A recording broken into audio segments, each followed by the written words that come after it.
안녕하세요. 형광펜 성경이 제공하는 성경 공부, 오늘은 창세기 42장입니다. 저번 시간에 애굽 땅에 풍년이 있다가 이 요셉의 말처럼 흉년이 들기 시작했습니다.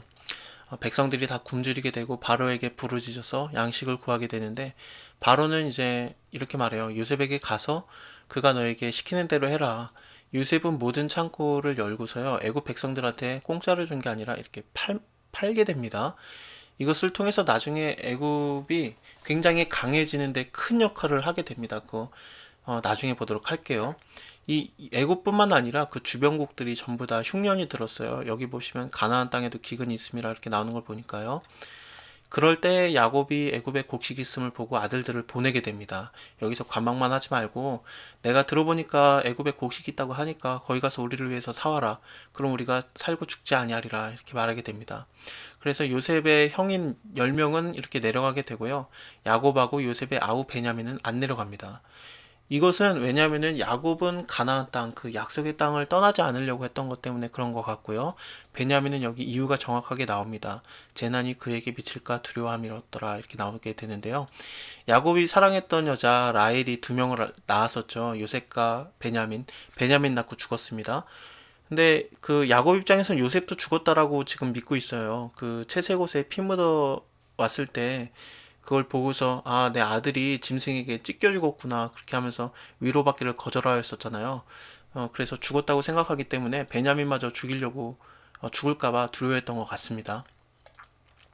이스라엘의 아들들이 양식을 사러 간 자 중에 있다고 나오는 걸 볼 때, 많은 자들이 애굽에 양식을 사러 갔는데 그들 중에 이스라엘의 아들들도 있었던 겁니다.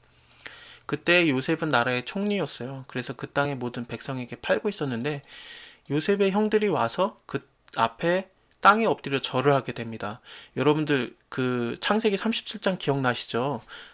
요셉이 꿈 얘기하잖아요. 내가 보니까 우리가 밭에서 일하는데 내 단은 서 있고 당신들의 단이 내 단에 절하더이다. 그러니까 형들이 그것 때문에 미워하잖아요.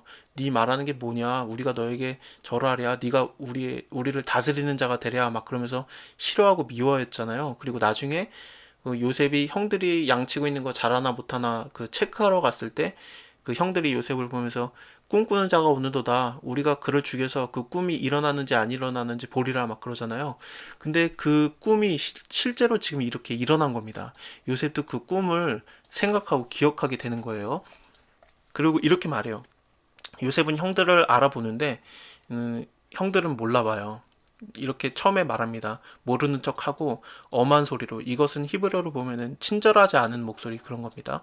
이렇게 말해요. 너희가 어디서 왔느냐 그러는데, 이것도 히브리 말로 한 게 아니라요.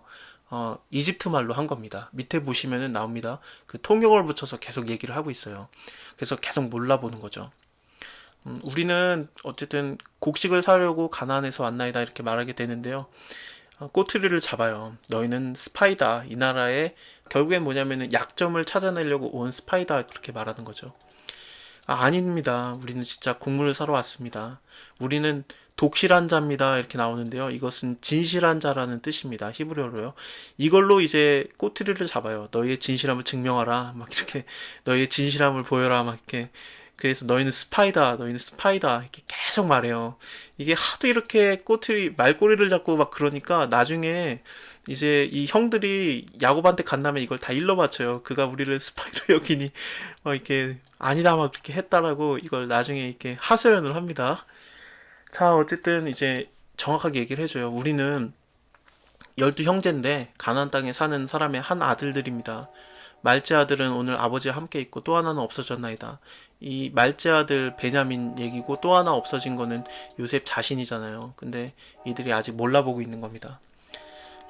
내가 너에게 말하는 길을 너희는 스파이라 한 말이 이것이다. 너희가 이가차에서 너희 진실함을 증명하라. 여기 자꾸 자기들은 진실한 자라고 말하니까, 그럼 진실한 자라는 걸 증명해라. 바로의 생명으로 맹세하노니 너희 말제어가 여기 안 오면 너네 못 나간다. 한 명은 보내고 너희는 다 갇혀 있어라. 그래서 진실함을 증명하라. 그렇지 않으면 너희는 스파이다. 그러니까 진짜로 3일 동안 가두게 됩니다.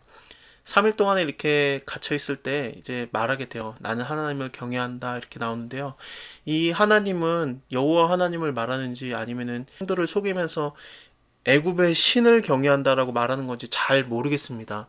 나중에 그 요셉이 그러죠, 형들에게. 내가 그 점괘를 잘 보는지 너네가 알지 못하였느냐, 그러면서 어떤 그런 이방신을 잘 섬기는 그런 걸로 계속 속이거든요. 그렇게 말한 걸 수도 있고, 아니면 아예 여기서 그냥 여호와 하나님이라고 말한 걸 수도 있습니다. 이것이 됐든 저렇게 됐든 이렇게 말해요. 너희는 이같이 하여서 생명을 보존하라. 그러면서 너희가 진짜 진실한 자면은 형제 중에 한 명만 여기 옥에 갇혀 있게 하고, 그 다음에 곡식은 가져가서 너네 집 사람들 다 굶주림에서 면하게 하고 말자우를 내게로 데려오라. 그러면 내가 진실함을 믿어주겠다. 죽이지 아니하리라. 그들이 그렇게 해요. 그 다음에 이제 서로 그들이 얘기를 하는 거죠. 요셉이 못 알아들을 거라고 생각을 했습니다. 우리가 아우의 일로 인하여서 범죄하였도다. 우리가 그 요셉이 우리에게 애걸할 때, 그러니까 막 계속 그 목숨을 구걸하다라는 그런 겁니다. 그 마음의 괴로움을 보고도 듣지 아니하였고 그 괴로움이 우리에게 임하였도다. 르우벤은 살리려고 했잖아요. 요셉을 살리려고 했던 유일한 자고 장자였습니다. 그가 이렇게 대답을 해요. 내가 그러지 말자고 하지 않았냐. 너네가 내 말 안 들었다. 그 핏값을 이제 우리가 갚게 되었다. 그러면서 이 말을 하게 되는데, 그 서로 간에 그 통역이 있었기 때문에 요셉이 이것을 알아들을 거라고 생각을 못했습니다. 근데 요셉이 다 알아들었죠. 그래서 그들을 떠나서 울게 되고 다시 돌아오게 됩니다. 그들과 말하다가 이제 시므온을 취하게 돼요. 왜냐하면은 르우벤이 자기를 살리려고 했다라는 것을 지금 알을 수 있습니다.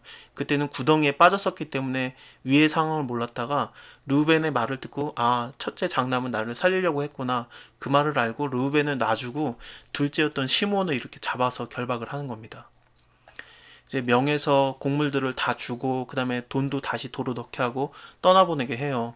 그들이 떠나가다가 한 사람이 객점에서 나귀에게 먹이를 주려고 자루를 풀어봤더니 돈이 그대로 있는 거예요. 그래서 이제 이걸 말해요. 돈이 그대로 있도다. 이것 때문에 너무 무서워해요. 와, 하나님이 어떻게 우리한테 이런 일을 행하셨는고 그러는데, 이게 왜 그러냐면은 돈을 안 내고 온 게 된 거지 않습니까? 그리고 지금 시므온은 잡혀 있는 상황이고요. 이것은 나중에 가면 도둑놈에다가 스파이에다가 별의별 게 다 죄목이 붙을 수 있거든요. 그러니까 다시 시므온을 구하러 돌아가기가 어려운 상황이 된 거죠. 그래서 그들이 막 혼이 나서 떨고 막 그렇게 되고, 하나님이 어떻게 이런 일을 우리에게 행하셨는고 막 그렇게 말하는 겁니다. 가나안 땅에 돌아와서 야곱에게 이것을 다 자세히 고해바쳐요. 이런 일이 있었습니다. 그래서 우리는 지금 베냐민을 데려가야 됩니다. 이렇게 말하게 되는 거예요. 각기 자루를 봤더니 한 사람만 돈뭉치가 있는 게 아니라 그 자루들 안에 전부 다 돈뭉치들이 있었어요. 그래서 그것을 보고서 다들 두려워하게 됩니다.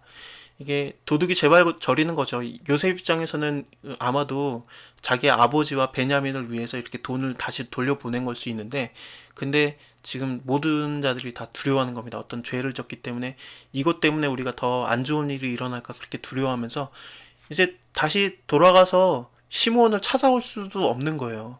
도둑질한 자가 되었고 스파이가 되었기 때문에. 그렇기 때문에 이제 야곱이 굉장히 슬퍼하는 겁니다. 너희가 나로 자식들을 잃게 하는도다. 요셉도 없어졌고 시므온도 없어졌거늘 베냐민도 또 데려가고자 하니 너네가 나를 괴롭게 하는 것이다. 그만 좀 괴롭혀라 그러는 거죠. 장남 르우벤이 말해요. 내가 그를 아버지에게 데려오지 않거든. 나의 두 아들을 죽이소서. 내가 진짜로 그 아들을 아버지에게로 돌아오게 하겠습니다. 근데 야곱은 르우벤을 안 믿습니다. 이 르우벤이 첫째지만 장남이지만 자기의 첩이었던 비라랑 작기 때문에 그런지 르우벤을 이제부터 안 믿어요. 그래서 야곱은 너 그렇게 못 데려간다. 그가 만약에 재난을 받게 되면은 내가 그 수월에 내려가게 될 것이다. 그래서 굉장히 슬퍼하고 계속 그렇습니다. 근데 다음 장 보시면 알겠지만 이거랑 르우벤이 했던 얘기랑 거의 비슷한 얘기를 유다가 하게 됩니다. 근데 유다 말은 믿어줘요. 정말로 38장 이후에 유다가 회개한 다음에 정말 멋있는 삶을 살아왔다라고 보여지는 거예요. 그래서 유다의 말은 믿고 보냅니다. 그리고 44장에서는 유다가 자기 스스로 베냐민을 위해서 인질이 되겠다라고 말하게 됩니다. 다음에 보도록 하겠습니다. 감사합니다.